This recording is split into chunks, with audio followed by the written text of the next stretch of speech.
अच्छा जी, सिविल जजेस, एडीपीपी या लीगल इंस्पेक्टर, ये जुडिशरी से रिलेटेड जितने भी एग्ज़ाम्स हैं उनकी जो है प्रिपरेशन होती है, उसके लिए जो मैंने वीडियोस का सिलसिला शुरू किया हुआ है, आज थर्ड वीडियो है। इसके अंदर जो है जो सवाल बताने जा रहा हूँ उसको याद करने का जो तरीका है वो भी शॉर्ट में फॉर्म बताऊँगा, जिस तरह से मैं अपनी पिछली वीडियोस के अंदर आपको पीपीसी की दफ़ात को हमेशा के लिए याद रखने के लिए शॉर्ट फॉर्म्स उसकी बताता हूँ। तो आज का जो सवाल है ये बहुत इम्पोर्टेंट है, क्योंकि ये आपके एग्ज़ाम में आ चुका है। ये आना है, नहीं है, इसकी पॉसिबिलिटी नहीं है। ये वो सवाल है जो पेपर के अंदर मौजूद है ऑलरेडी ही, ये आप समझ लें। क्योंकि ये आपको एमसीक्यूज़ की शक्ल में आ सकता है, ये आपको डिटेल्ड क्वेश्चन की शक्ल में आ सकता है, ये इंटरव्यू के दौरान भी पूछा जा सकता है। तो इसलिए ये वो सवाल है जो मैं बता रहा हूँ, ये हर एग्ज़ाम में आया है और इसने हर एग्ज़ाम में आना है। इसकी बहुत इम्पोर्टेंस है। तो ये जो जनरल एक्सेप्शंस का क्वेश्चन है जिसको आज मैं टच करने जा रहा हूँ, इसके मैंने सेक्शन 76 से लेकर सेक्शन 85 तक आज आपको बताना है कि इन 10 दफ़ात को आपने किस तरह से हमेशा के लिए याद रखना है। तो इसके लिए मैं आपको शॉर्ट सा जो है चीज़ें बता देता हूँ। सबसे पहले जो है सेक्शन 76, 77, 78 और 79, ये जो हैं ये आपने इस तरह से याद रखना है कि ये लॉ से रिलेटेड सेक्शंस हैं, ठीक है? यानी कि लीगल हैं, लॉ से रिलेटेड हैं। उसके बाद आ जाते हैं 80 और 81। 80 और 81 दोनों ही एक्सीडेंट से रिलेटेड हैं, यानी कि हादसा। उसके बाद 82 और 83 आ जाता है। ये आपने याद रखना है कि ये बच्चों के हवाले से हैं, कि उनकी एक्ट्स जो होती हैं वो कब जुर्म बनती हैं। उसके बाद आ जाते हैं 82, 82 और 83 हो गए। 84 और 85 पर 84 जो होता है वो आपने याद रखना है कि ये अनसाउंड माइंड है, यानी कि यहाँ से वो सेक्शन शुरू हो जाते हैं जिनका ताल्लुक आपके कॉन्शियस लेवल से है, यानी कि दिमाग से है। आपका दिमाग उस वक्त वर्क कर रहा था, नहीं कर रहा था। तो सबसे पहले 84 जो है वो है अनसाउंड माइंड से, और 85 जो है वो है इंटॉक्सिकेशन से, कि नशे की हालत में था। तो बेसिकली अब मैं आपको बता देता हूँ कि वो कौन से अल्फाज भी हैं जिनको आप याद रखेंगे तरतीब के साथ, तो इसी तरतीब के साथ आपको ये सेक्शंस भी याद रहेंगे। तो सबसे पहले जो है सेक्शन 76 से मैं स्टार्ट करता हूँ।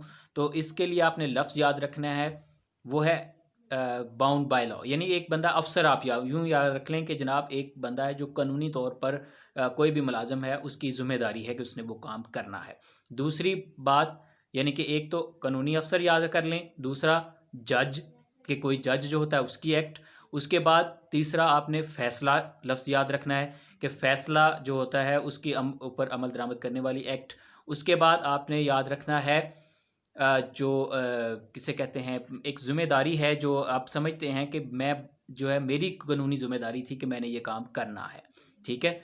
यानी कि सबसे पहले जो मैंने 4 सेक्शन अलहदा से कैटेगराइज़ कराए थे, उसके लिए पहली चीज़ थी कानूनी अफ़सर, जज, फिर उसके बाद फैसला, फैसले के बाद समझ, कानूनी समझ, ठीक है? कानूनी फ़रीज़ा, जिस तरह से आप इसको याद करना चाहें। दूसरा मैंने कहा था नशा, सॉरी हादसा, हादसा जो एक आपसे हो जाता है, एक हादसा जो आप जानबूझ के करते हैं, लेकिन वो फिर भी जुर्म नहीं बनता। उसके बाद बच्चा था, बच्चा 10 साल से कम उम्र का हो तो उसकी हर हरकत जुर्म नहीं होती, और उसके ऊपर 10 साल से ज़्यादा हो तो वो एक कंडीशन लगती है, उसके तहत उसका वो जुर्म नहीं बनता। फिर उसके बाद आ जाते हैं कि जो है दिमागी तवाज़ुन से रिलेटेड, कि एक अनसाउंड बंदा है तो उसकी एक्ट जो है वो जुर्म नहीं होती। उसके बाद लफ्ज़ आ जाएगा आपके पास, एक तो ये अनसाउंड माइंड, और फिर है नशा, यानी कि नशा जब दिया गया था तो उसके नतीजे में कोई अमल हुआ। तो अब इसकी थोड़ा-सा मैं जो है वो समझ के लिए आपको मज़ीद बता देता हूँ कि सेक्शन 76 जो है, ये बताएगा कि मिस्टेक ऑफ फैक्ट और मिस्टेक ऑफ लॉ, आपने जब भी जनरल एक्सेप्शन की बात करनी है तो अपने ज़हन में ये ज़रूर रखना है। देखें कोई भी एक्ट जो है, यानी कि बेसिकली जनरल एक्ट्स के जो है एक्सेप्शंस जो होती हैं इसके रिलेटेड मैं एक इम्पॉर्टेंट आपको पॉइंट यहाँ पर बता देता हूँ, कि ये बेसिकली सवाल ये है कि कौन सी एक्ट है, कौन सा अमल है जो एक ख़ास वक्त में करें तो वो जुर्म नहीं बनता, ठीक है? यानी आम हालात में तो वो जुर्म होता है, लेकिन अगर उसके साथ कुछ ख़ास शराइत शामिल हो जाएं तो वो जुर्म नहीं रहता। तो ये है बेसिकली जनरल एक्सेप्शंस का बेसिक पर्पस, यानी कि जो आप कह लें कि इसके पीछे एक कीवर्ड है, एक थीम है, वो ये है। तो अब मैं चलते हैं सेक्शन 76 की तरफ से। सेक्शन 76 क्या कहता है? वो ये कहता है कि एक बंदा था, उसने ये समझा, यानी वो कानूनी तौर पर ड्यूटी वाला अफसर मुलाजिम आदमी है, वो उसने ये समझा, उसकी ये मिस्टेक ऑफ फैक्ट है कि जनाब मैं जो था, मुझे एक चीज़ का मजाज था कि मुझे ये करना थी, मजबूरी थी मेरी, मेरे फ़राइज़ में शामिल था, तो उसने उस पर अमल किया और उस पर जो है वो अमल कर दिया, तो वो उसका अमल जुर्म तस्वुर नहीं किया जाएगा। यानी कि इसकी जो एग्ज़ाम्पल दी गई है वो ये है कि एक अफ़सर जो है अपने मातहत को, पुलिस वाला, वो हुक्म देता है कि आप इस हजूम के ऊपर फायर करो, तो वो फायर कर देता है। हालाँकि जुर्म जो है वो आपने उसके ऊपर किया, किसी को फायर लगेगा, ज़ख्मी होंगे, कोई डेथ हो सकती है। आम हालात में तो ये जुर्म है, लेकिन अब वो चूँकि मिस्टेक फैक्ट है, ठीक है, वो समझ जाए कि मुझे शायद ये जो था हुक्म था और मैंने इस हुक्म में ये करना था और वो कर गुज़रा, ठीक है। एक तो है 76। अब ये है कि 77, ये है जज से रिलेटेड। ये यानी कि कोई भी जज जब जुडिशली एक्ट कर रहा हो, वो ये समझे कि मेरे पास जो था, ये मैंने हरकत की, उसका मुझे इख्तियार है। यहाँ पर आपने याद रखना है कि वो समझता हो, यानी कि दैट ही बिलीव्स और he has reason to believe कि जो उसने काम किया, जो वो उसके दायरा इख्तियार में था। क्योंकि बाज़ का अक्सर आप देखेंगे कोर्ट्स के अंदर कि ये चीज़ें मिसप्लेस हो जाती हैं। बाज़ का एक ऐसा फ़ैसला कर दिया जाता है जो जज समझता है कि शायद उसका ये इख्तियार था, लेकिन बाद में पता चलता है कि उसका वो इख्तियार नहीं था। तो अब लेकिन चूँकि वो एक नुकसान हो जाता है, तो आप उसको क्लेम नहीं कर सकते। ये आपने याद रखना है, ये सेक्शन इसलिए बहुत इम्पोर्टेंट है। सेक्शन 78 पर आ जाते हैं। सेक्शन 78 जो है कि वो एक परसुएंट ऑफ जजमेंट, कि अदालत एक फ़ैसला करती है और फ़ैसले के मुताबिक उस पर अमल दरामद शुरू हो जाता है। अब जो अमल दरामद करने वाला बंदा है, वो अमल दरामद करने के नतीजे में कोई एक्ट कर देता है, किसी को थप्पड़ मार देता है, किसी के ऊपर कुछ कोई किसी भी तरह का उसको निशाना बना सकता है। लेकिन वो चूँकि वो ये समझ रहा हो, यहाँ की उसकी मिस्टेक ऑफ फैक्ट ये है कि वो ये समझ रहा हो कि हाँ, मैं अदालती तौर पर मेरे पास ऑर्डर है, मेरे हुक्म है कि मैंने ये काम करना है। अब ये बात अलग है कि वो हो सकता है कि अदालत जो जिसने वो फ़ैसला दिया हो, उसके पास उस फ़ैसला देने का अख्तियार ही ना हो। तो यहाँ पर ये है कि उस जो बंदा अमल करने जा रहा है, वो उसके ज़हन में ये ज़रूर होना चाहिए कि जनाब ठीक है, ये जो फ़ैसला हुआ है, ये अदालत का बिल्कुल राइटफुल है, अदालत के इख्तियार में था।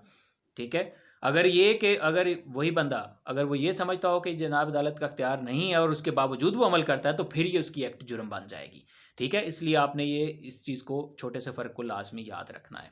सेक्शन 79 पर हम आ जाते हैं। एक बंदा आता है, वो फ़ील करता है कि मेरी शायद ये कानूनी ज़िम्मेदारी है कि मैंने ये काम करना था। इसकी एग्ज़ाम्पल इस तरह से दी गई कि एक बंदा था, वो देख रहा है कि दूसरे बंदे को वो निशाना बना रहा है।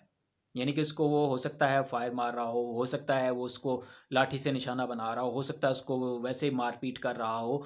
तो वो एक दूसरा बंदा देखता है और वो फ़ौरन जाके उसको पकड़ने की कोशिश करता है कि जनाब ये तो इससे पहले कि बंदे को कत्ल ही कर देगा, ये मार ही दे, जान से मार डालेगा, तो मैं इसको पकड़ के बचा लूँ। तो वो उसको पकड़ के खींचता है और इतने दौरान में जो इस बंदे ने मारा होता है, वो बाद में पता चलता है कि वो तो बेसिकली अपनी जान बचा रहा था और इस बंदे ने जाके उसको बचाने की, फर्दर उसके अंदर लड़ाई के अंदर पंगा लेने की कोशिश की। तो वो बेसिकली पंगा नहीं लिया, उसने बल्कि अपना कानूनी फ़र्ज़ समझा कि उसने एक इंसानी जान को बचाना चाहा। तो इस तरह से जब आप कभी भी लड़ाई फड्डों में पड़ जाएँ, तो ये एक जो है वो सेक्शन आपके पास होता है जो आपको रिलीफ़ दिला सकता है। तो अब आ जाते हैं जो सेक्शन 80 जो है 79 जो है आ जाते हैं, और 80 तो था, और 81।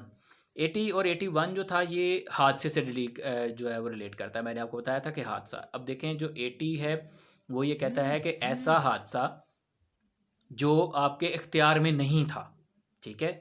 यानी कि इसकी एग्ज़ाम्पल इस तरह से दी गई कि फ़र्ज़ करें कि 2 लोग जो हैं मज़दूर, वो बना रहे हैं एक इमारत। तो अब एक जो ऊपर था, एक नीचे है, तो ऊपर वाले मज़दूर के हाथ से हथौड़ा फिसलता है और वो नीचे वाले मज़दूर के जाके सर पे लगता है और उसकी डेथ हो जाती है। तो यहाँ पर देखा ये गया कि क्या उसने हथौड़ा बिल्कुल हिफ़ाज़त के साथ रखा हुआ था। तो यानी कि सेक्शन ये बताता है कि विद प्रॉपर कॉशन और केयर के साथ अगर कोई काम किया गया है और उसके बावजूद कोई उससे इख्तियार में नहीं थी और वो चीज़ निकल गई और उसके नतीजे में कुछ जो है वो हादसा हुआ, तो वो भी जुर्म तस्वुर नहीं किया जाएगा। ठीक है, अब आ जाते हैं 81 की तरफ। तो 81 में जो है वो ये बताया गया कि एक हादसा जो मैंने कहा था कि जानबूझ के करते हैं, ठीक है? कि आपने जो जानबूझकर एक हादसा किया और वो भी आपका जुर्म नहीं बनता, वो इस सूरत में नहीं बनता क्योंकि यहाँ पर इसकी एग्जांपल दी गई है कि जनाब एक कश्ती में बंदा जा रहा है और आगे से एक बड़ी कश्ती है और उसको पता है कि अब मैंने इससे हिट हो जाना है, वो अचानक से उसके रास्ते में आ गई है। तो उसे पता है कि मैंने ये टर्न लेना है तो एक साथ दूसरी कश्ती है, तो अगर मैं सीधे वाली कश्ती में टकराता हूँ तो उसमें ज़्यादा बंदे हैं और जो साइड वाली है उसमें अगर मैं मोड़ देता हूँ तो उसमें 2-3 बंदे हैं। तो वो हादसा तो होना ही होना है, वो चाहे सीधा चला जाए, वो चाहे लेफ्ट में या राइट में मोड़ ले। तो यानी कि उसने बड़े हादसे को बचाते हुए छोटा हादसा किया है, तो इसलिए उसका वो हादसा भी जो है करना जुर्म नहीं कहलाएगा। अब आ जाते हैं आगे सेक्शन 82 और 83 की तरफ। ये मैंने बताया था कि ये बच्चों की एक्ट से रिलेट करता है, तो बच्चे जो होते हैं under 10 years of age, above 7 और वैसे 10, यानी कि 10 साल से कम उम्र का जो बच्चा होता है, अगर वो कोई हरकत कर बैठता है तो वो उसकी हरकत ये जुर्म तस्वुर नहीं होती। ठीक है, उसके बाद 83 आ जाता है। वो ये है कि हाँ, अगर 10 साल से ज़्यादा का है और 14 साल तक की उम्र का बच्चा है, तो वो अगर हरकत करता है, कोई जुर्म करता है, तो उसका वो जुर्म नहीं होता। वो क्यों नहीं होता? यानी कि अगर हो सकता है कि उसका जो level of maturity of understanding है थिंग्स, कि उसको ये नहीं पता कि ये जो मैं नेचर ऑफ एक्ट के मैं जो काम करने जा रहा हूँ वो उसकी नेचर क्या है, उसके नतीजे कॉन्सिक्वेंस, उसका नतीजा क्या निकल सकता है। ठीक है, अगर इस बच्चे के अंदर समझ-बूझ उतनी नहीं है, तो वो 14 साल तक की उम्र के बच्चे का जुर्म तस्वुर नहीं होता। तो अब हम आ जाते हैं आगे अपने 84 की तरफ। तो 84 में जो चीज़ बताई गई थी वो है अनसाउंड माइंड, यानी कि एक बंदे का दिमागी तवाज़ुन दुरुस्त नहीं है और उसने कोई हरकत कर दिया तो वो उसकी हरकत भी जुर्म तस्वुर नहीं की जाएगी। और फाइनली लास्ट सेक्शन है 85 का। 85 के अंदर ये बताया गया है इंटॉक्सिकेशन, के एक बंदा कहता है कि जनाब मैं तो नशे की हालत में था जब ये मेरे से जुर्म हुआ। तो बात ये है कि नशे की हालत में होना महज जुर्म नहीं है। ये सेक्शन आगे बताता है कि वो ये भी साबित करे कि उसको जो नशा दिया गया वो उसकी नशे जो है उसको ज़बरदस्ती पिलाया गया, जो उसको ज़बरदस्ती नशा कराया गया। ये नहीं कि आपने खुद से नशा कर लिया और आप बाद में कह दें कि जी मैं तो नशे की हालत में था। तो ये एक नशे की हालत का जो है सेक्शन 85, आपने इसमें एक छोटा सा ये डिफरेंस मैंने बताया है, तो ये भी आपने इसको जहन में रखना है। तो सेक्शन 76 से लेकर 85 को आपने बेसिकली 3 कैटेगरीज़ में डिवाइड कर लेना है, और वो तीनों कैटेगरीज़ यानी पहले 4 पॉइंट लीगल, फिर दूसरे जो हैं वो आ जाएंगे एक्सीडेंट, फिर उसके आगे 2 सेक्शन हैं वो बच्चों से रिलेटेड हैं, और उसके आगे जो 2 सेक्शंस हैं वो दिमागी तवाज़ुन से हैं, यानी कि उसमें आपका स्टेट मेंटल कॉन्शियसनेस नहीं है। ठीक है, उसमें पहली अनसाउंड माइंड की है और दूसरी जो है वो रिलेट करती है इंटॉक्सिकेशन से। तो इसी तरह से जो लॉ को याद रखने के जो हैं तरीके, पीपीसी को याद करने के जो मुख्तसर से तरीके हैं, शॉर्ट फॉर्म्स हैं, वो मैं आपको आइंदा आने वाली वीडियोस में भी बताता रहूँगा। तो वीडियो अच्छी लगे इसको लाइक कीजिएगा, कमेंट कीजिएगा, शेयर कीजिएगा, और चैनल को ज़रूर सब्सक्राइब करें और बेल का बटन दबाइए ताकि आपको मेरी नई आने वाली वीडियो का नोटिफिकेशन ज़रूर मिले। Thank you.